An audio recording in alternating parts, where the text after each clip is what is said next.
শুভ সকাল বন্ধুরা, তোমরা যে যেখানে আছো নিশ্চয়ই তোমরা সবাই খুব ভালো আছো। আমিও খুব ভালো আছি। রঙের দুনিয়া ব্লগ 38-এ তোমাদের প্রত্যেককে স্বাগতম জানাচ্ছি। ঘড়িতে বাজে এখন 11:30। এখন থেকে ব্লগটা স্টার্ট করছি। আশা করছি ব্লগটা তোমাদের ভালো লাগবে। এই দেখো, এই বছর তো আমরা কেউ দোল খেলবো না, কারোরই মন টন ভালো, বিশেষ করে আমারই বিশেষ করে সকালে ঘুম থেকে ওঠার পর থেকে আমার মনটা প্রচণ্ডই খারাপ। দোল টোল খেলবো না, আমাদের রাজ বলেছে খেলবে না, আমার 2 মেয়েও খেলবে না। ছোটো মেয়েটার একটু ইচ্ছে ছিল, বড়টাও বলছিল, কিন্তু তো সকাল থেকে মনটা খারাপ। নাতনি এসেছে, ডাকছে, জামাই এসেছে, গুড্ডু এসেছে, সবাই ডাকাডাকি করছে, কাকি আসো, বাইরে আসো, আবির দেবো। ওই যে জামাই দিচ্ছে, মানে যে দীপশিখাকে দিচ্ছে। তার বেশি সময় না, এই 5 মিনিটের মতন আর কি ওরা ছিল, একটু মিষ্টি মুখ করেছে। তারপরে এবার ওরা চলে যাচ্ছে ওর বন্ধুর বাড়িতে। ওর বন্ধুর বাড়িতে গিয়ে ওরা সব দোল খেলবে। সেই কারণে ব্যাগ ট্যাগ নিয়ে এসতে দেখো না। অন্যান্য বছর পাড়ার বউরাও আসে, আমরাও খেলি, আমার দেওর, আমরা সবাই মিলে খেলি। এরকম আমাদের সবাইকে দিয়ে গেছে, হ্যাপি হোলি সাথী বলছে। তাই আমি আবার একটু হাসছিলাম। সবাই একটুখানি সবাইকে দেওয়া হচ্ছে। আর দীপিকা আবার দেখো বাইরে গিয়ে দাঁড়িয়ে আছে। আমি আবার দীপিকাকে বলছি, যা তুই যদি খেলতে চাস খেল, সবাই তো খেলছে। ও একটা বন্ধুর সাথে গল্প করছিল, সবাই দেখো খেলছে, এদিকে সবাই চতুর্দিকেই খেলছে। কিন্তু অন্য বছরের তুলনায় এবার একটু কমই হচ্ছে। অন্যান্য বছর না প্রচুর খেলে। আমি তো পাড়ার বউদের কাউকেই দেখতে পেলাম না, জানি না। যাই হোক, আগে পরে খেলেছে কিনা আমি কিছুই দেখিনি, বেরোয়নি, মোট কথা ভিতরেই ছিলাম। এই এখন শাশুড়ি মেয়ে এসছে বলে ডাকলো, বলে জামাই এসছে ডাকলো বলে, তাই আবার আসলাম বাইরের দিকে আসলাম বলে একটুখানি ভিডিও শ্যুট করলাম। তাহলে এটাও হতো না হয়তো বা, যদি না বেরোতাম, কারণ বেরোচ্ছিলাম না, ভিতরেই ছিলাম। না বেরোলে কী করে হবে। তারা ওই যে দেখো সব খেলছে, বাচ্চা টাচ্চারা সবাই খেলছে, আর দেখো মেয়ে বসে আছে। তা আমি আবার বলছি, তোর মন খারাপ নাকি? ওর বন্ধুর সাথে গল্প করছিল, ওদের অফিস কলিগের সাথে সব গল্প হচ্ছিল। তা আমি আবার ওকে নিয়ে আমি আবার একটু ভিডিও করে নিলাম, দেখো তোমাদেরকে একটু দেখাবার জন্য। তারপর সব কিছু হয়ে গেছে, খাওয়া দাওয়া সমস্ত কিছু মিটে গেছে, দুপুরবেলা খাওয়া দাওয়া কমপ্লিট। আর এই যে মেয়ের আন্টি দিয়েছে একটা কুর্তিটাকে হাতা লাগাবার জন্য। আর এই যে সাইডে যে দড়িটা থাকে, এই যে করে যে আমরা যে মেশিনটা চালাই, সেই সাইডের দড়িটা পট করে, এটা কিন্তু আমার পিকো মেশিন, আর এইটা হলো আমার সেলাই মেশিন। দুই দিকে দুটা মেশিন না, ওইটা না ফট করে ছিঁড়ে গেছে। এবার তোমার সেলাই হচ্ছে না, ওর এরকম অবস্থা। আর ওর আন্টি যাবে ঘুরতে, বললো হাতাটা লাগিয়ে দিতে। এবার হাতাটা লাগিয়ে দিলে ও আবার বিকেলবেলা দিয়ে আসবে গিয়ে, বিকেলবেলা সন্ধ্যের পরে আর কি দিয়ে আসবে গিয়ে। আন্টি ওটাকে নিয়ে ঘুরতে যাবে, জামাটাকে নিয়ে আমাকে কুর্তির হাতাটা লাগিয়ে দিতে বলেছে। এবার আমি এখন কী করবো, হঠাৎ করে আমি এখন কোথায় পাবো? মানে এখন যে একজন সেলাই করতো আমাদের বাড়ির কাছাকাছি, উনি এখন এখানে নেই, উনি অনেকটা দূরে চলে গেছে। ওই এখন তার বাড়িতে কে যাবে, আমার এখন আমি মাথা ঘুরছে, আমি বুঝতে পারছি না এবার আমি কী করবো। তারপর যে আমার কর্ড আছে না, সেই কর্ড বার করে নিয়ে এসেছি, যে আমি কর্ডের ব্যাগ তৈরি করি, সেই কর্ড আমি বুঝতে পারছি না আমি যে দইটাকে কীভাবে লাগাবো। সেই কর্ডের যে ডিজাইন করে অনেক ধরনের কর্ড আছে তো আমার ভিতরে, তোলাতে প্রচুর কর্ড, কত ধরনের কালারের কর্ড আছে। এগুলো সব ব্যাগ যখন তৈরি করেছিলাম, সেই ব্যাগের আর কি কর্ডগুলো আর কি আমি গুছিয়ে রেখে দিয়েছিলাম। সেই কর্ডগুলো আবার আমি এখন বার করে নিয়ে এসেছি। আমি একটুখানি দেখি তো, এখানে কর্ড দিয়ে আমি এটাকে, আর এই কর্ড দিয়ে না হবে না, এগুলোকে জোড়া, বুঝতে পারছো কিনা জানি না, আমরা সেই আগুন দিয়ে না জুড়ে নিই। যখন আমাদের ব্যাগ কমপ্লিট হয়ে যায় না, ছাড়গুলো বেরোয় না, সেই ছাড় দিয়ে আবার না মোম দিয়ে ধরে না জুড়ে নিই। এবার সেই জুড়ে রেখে দিয়েছি, কিন্তু এটা তো দিলে পরে খুলে যাবে, এটা তো এটা হার্ডই হবে না। এমনি ব্যাগ ঠিক আছে, এটা তো যদি টান যখন পড়বে না, পটপট করে ওইগুলো খুলে যাবে। তাই আমি হলো কি, গোটাটাই নিতে হবে আমাকে। তা ভায়োলেট কালারের ছিল, ওটাকে আমি বার করে ওটাকে আমি মাপ করে নিতে হবে, যে কতটা মাপ আমি করে নিয়েছি। দেখি আমি লাগাতে পারি কিনা, আমি জানি না লাগাতে পারবো কিনা।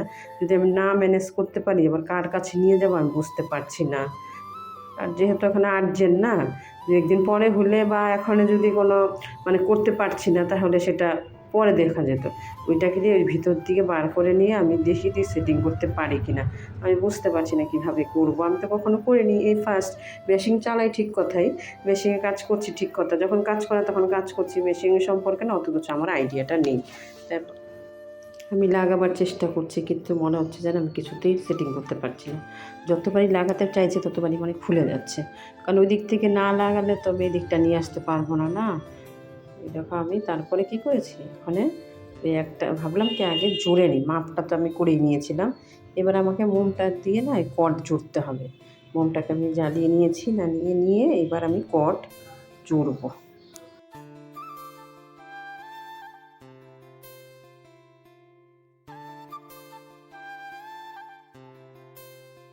দেখো কটটাকে আমি দুই দিকে দুখানা মুখ আমি আগুনের মধ্যে পুড়িয়ে নিচ্ছি। দেখো কতটা তোমরা বুঝতে পারছো আমি জানি না, কারণ ওখানে ছাড়া আমার করতে খুব অসুবিধা হয়ে যাচ্ছে, কারণ ওখানটাই করতে হবে, ওখানে ছাড়া তো আমি এদিকে করলে হবে না, কারণ ওখান থেকে তো আমি কটটাকে লাগিয়েছি না। এই দেখো দুইখানার মুখ আমি এক জায়গায় চেপে দিয়েছি, ভালো করে চেপে দিয়ে আমি করে একদম চেপেই করে দিয়েছি, মানে মুখ দুটো লেগে গেছে। কিন্তু দেখো মনে হচ্ছে আমি যখন ভিডিওতে দেখছি তখন মনে হচ্ছে আমি ভুল করেছি। ওই যে এই যে দড়িটা কিন্তু এই দিক দিয়ে কিন্তু দড়িটা ওই ভিতরে কিন্তু আমি ঢোকাইনি। ওই দেখো আমাকে কিন্তু আবার কাটতে হচ্ছে ভুল করেছি বলে। আবার এই মুখটাকে কেটে ওই যে আরেকটা ফুটো আছে ওই দিকটা দিয়ে না ওই মুখটা দিয়ে ঢোকাতে হবে আমাকে। সেজন্য না আমি আবার মনে হচ্ছে যে আমি এখানে মাপটা নিয়েছি না, মনে হচ্ছে যে অনেক বড় হয়ে গেছে। কিসের জন্য এরকম হচ্ছে না আমি বুঝতেই পারছি না। আর আমি এখন এটাকে নিয়ে কী করবো বুঝতে পারছি না। একবার মানে টেনে যখন এদিকটা নিয়ে আসছি তখন মনে হচ্ছিলো যে ঠিক হয়েছে, মাপটা মনে হয় আমার ঠিক হয়েছে, আর এখন মনে হচ্ছে যে বিশাল বড় হয়ে গেছে। আবার আমি কেটে দিয়ে আবার মোম দিয়ে আবার জুড়ছি, মানে আমার এই মুখটাকে তো এর আগে জুড়ে দিলাম, জুড়ে তারপর আবার মুখটাকে জুড়তে হচ্ছে, আবার সেমভাবে দুই দিকে ধরে দুই দিকে আগুন দিয়ে পুড়িয়ে দিয়ে, মানে কট কিন্তু এই কট দিয়ে আমরা ব্যাগ তৈরি করি। তারপরে দেখো আবার আমি কেটে দিলাম, মানে কি হচ্ছে এটা দেখে বুঝতে পারছি না, মানে আবার কেটে দিলাম দিয়ে না আবার টেনে টেনে নিয়ে আসছি, মানে বিরক্ত হয়ে যাচ্ছি। মেশিনের দড়িটাকে নিয়ে কি বিপদেই না পড়েছে আমি জানি না, ঠিক করতে পারবো কি না, কিন্তু চেষ্টা করেই যাচ্ছি। দেখো মুখটাকে আবার কেটে নিয়ে আবার জুড়েছি, আবার জুড়ে দেখো ভালো করে করে দিচ্ছি মুখটাকে। মনে হচ্ছে যে এখন অবধি ঠিক হচ্ছে না কিছুতে, আর আমি দেখো আবার জুড়ছি, মানে মাথা খারাপ হয়ে যাচ্ছে, বিরক্ত হয়ে যাচ্ছে। কিন্তু বিরক্ত হলেও আমাকে ধৈর্য হারালে হবে না, আমাকে কাজটা মোট কথা করতে হবে।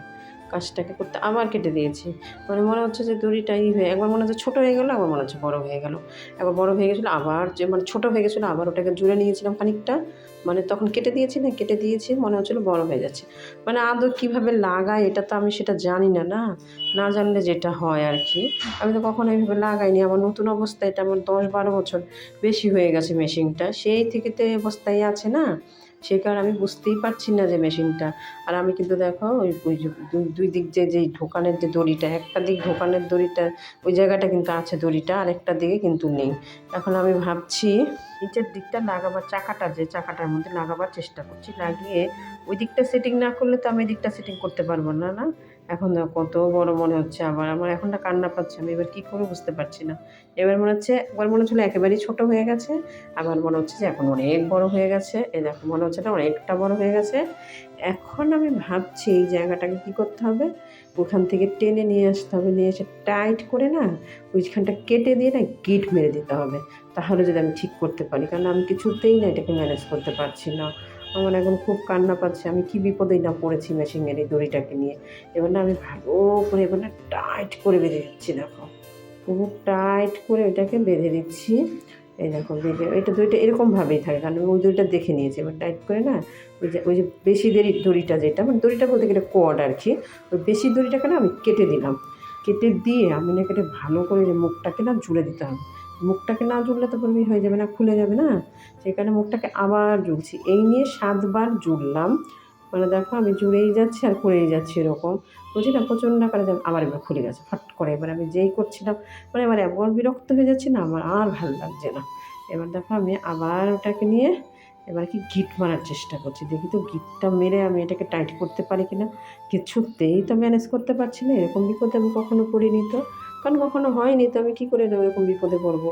মেশিনের দড়ি নিয়ে কী বিপদেই না পড়ে গেছি আমি, মানে যে আবার খুলে গেল। উফ, আমার প্রচণ্ড বিরক্ত হয়ে গেছে সেদিন, যে আমার কী অবস্থা হয়েছে মানে তোমাদেরকে কি বলবো। দেখো আবার নিচের দিকে, কারণ যতবারই হচ্ছে ওইখানটা, এবার মুখটাকে আমি আবার বোতলের মধ্যে আমি নিয়ে নিয়েছি, কারণ ওইটা আমি নিচে ছাড়া তো হচ্ছে না, অতটা উপরে যাচ্ছে না দড়ির, এটা আমি কিছুতেই করতে পারছি না।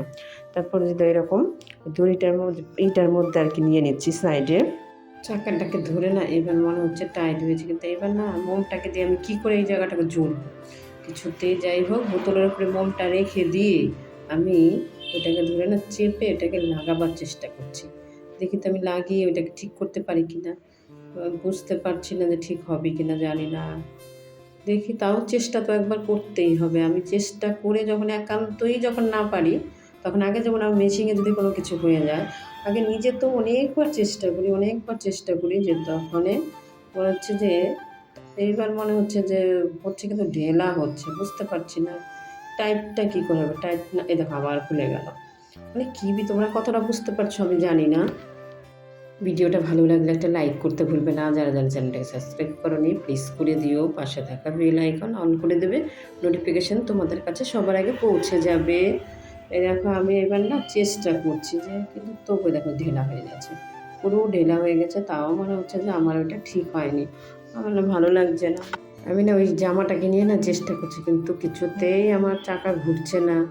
আমি এবার কী করে বুঝতে পারছি না। এবার না আমি নেমে তারপরে কী করে এবার টাইট করে নিয়ে জায়গাটা মানে বিশাল আকারে একটা বিশাল টাইট করে একটা গিট মেরে দিলাম। দেখি তো এবার কী হয়।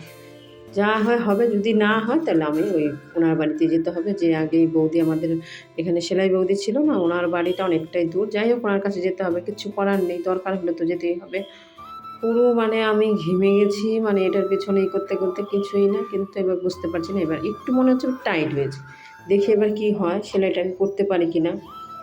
আমি না ঘুরিয়ে ঘুরিয়ে দেখে নিচ্ছি, মানে মনে হচ্ছে যে ঘুরছে না, বুঝতে পারছি না। দেখি ওই যে মনে হচ্ছে, এবার মনে হচ্ছে ঘুরছে, ওই যাচ্ছে, দেখো দেখো দেখো সেলাইটা হচ্ছে। কিন্তু এইবার মনে হচ্ছে আমার হচ্ছে সেলাইটা। বাবা মানে আমি একদম বিশাল আকার টেনশনে পড়ে গেছিলাম। যাই হোক অবশেষে সাকসেসফুল হয়েছে। আজকের ভিডিওটা এখানে শেষ করলাম। সবাইকে টাটা।